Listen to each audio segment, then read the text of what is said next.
Ladies and gentlemen, get ready for a dramatic twist. Zhao Mengsheng stays at the post office complex. Waiting for his mom's letter, he found a notice of a secret military operation. No worries, mom's arranged everything. She tells Zhao Mengsheng to pack and leave upon receiving the order. Keep it secret as only higher-ups know.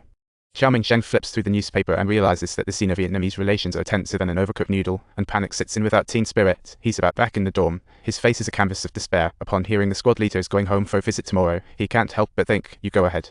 Take your vacation, do what you want. At this point, the squad leader senses something is off. Learning that the brigade is urgently looking to transfer the instructor hits him like a light bulb moment. Watching the squad leader clueless, Lao Jing happily buys his ticket home. What a rigid fellow. He even got new clothes ready for the squad leader's child, but how could the squad leader ditch his men with battle looming? Just then the instructor walks back in. The instructor's mother is practically a phone addict, calling every single day apparently. This mum has some serious connections. She knows the scoop faster than both the military chief and the mayor, betting something big's coming in the next 10 days. The instructor catches a glimpse of the eavesdropping scene, immediately stands up and shouts, as long as the communists are in charge, if that old lady dares challenge at the front lines, he'll fly to Beijing to report her. Sure enough, the squad gets the deployment orders quickly. The soldiers are busier than bees, even the pigs don't have time to be slaughtered, while Zhao Mengsheng remains cool and turns out he already got his transfer order. With a grin, Zhao Mengsheng pulls out 2 bottles of fine wine and says he's treating tonight while the squad leader receives a call. They want to transfer you. The squad leader nearly tosses the phone, frustratedly asking Zhao, why leave again? Didn't you want to stay? Watching the situation go downhill fast, Zhao Mengsheng boldly pleads his case, only to trigger an explosive burst from the hot-headed squad leader.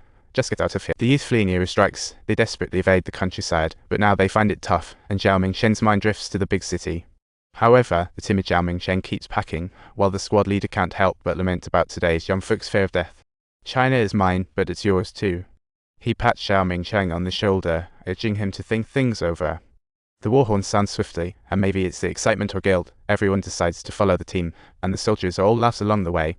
Some have never seen battle before. They are hiding in the woods, watching the enemy, and upon seeing the rival artillery, start cursing at them like they're bad milking wolves. When they arrive at the bombed-out school, everywhere is a desolate battlefield, and meanwhile, a reverse call reaches the command post. Major Lei answers, expecting order. To his surprise, the other end features an old lady, who years ago pulled him back from the brink of death and now seeks Major Lei's help to bring her son back to safety. Is she referring to Instructor Zhao Mengsheng of the 9th Brigade? Major Lei, however, slams the phone down without a second thought and immediately calls for a full military. Such a remarkable lady, truly impressive. She can make a call from miles away to my front command post. What is the purpose of her phone call? To get me to babysit her son, perhaps. She thinks my command post is a daycare, asking me to relocate her son back. Good grief, she thinks my sacrifice zone is a playground. Who dares to walk into a battlefield from the back door? I want her son to carry the explosives. I want to assign him as the very first one to blow up the enemy. The room erupts into applause, as if every clap is giving Zhao Mengsheng a thumbs up. Soon his glorious deeds spread throughout the entire troop. Various taunts and jabs follow, but hey, we're here to contribute to the nation too. Shameful deserters better steer clear. Finally, Zhao Mengsheng can't take it anymore, though he's keen on self-preservation. He's not so shameless, and dramatically declares in front of the whole squad. From now on, if anyone dares to call me Zhao Mengsheng a coward, I'll go down fighting. I'm a hero. Squad leader, let me cool off for a sec. Then an announcement follows. The higher-ups decided to promote Lao Jing to vice squad leader.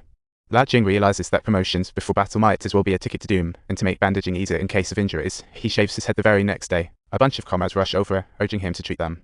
Without a word, he pulls out a hefty bill, then like a true hero, hands out his last bottle of liquor. Truth is, he just wants to enjoy life before kicking the bucket. Lao Jing, be my vice squad leader. Let me feel that death-glorifying rush one last time.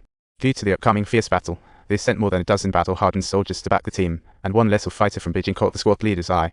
Though this little guy looks young, he's got a bald head and is always ready to jump into action, with eyes showing wisdom and determination.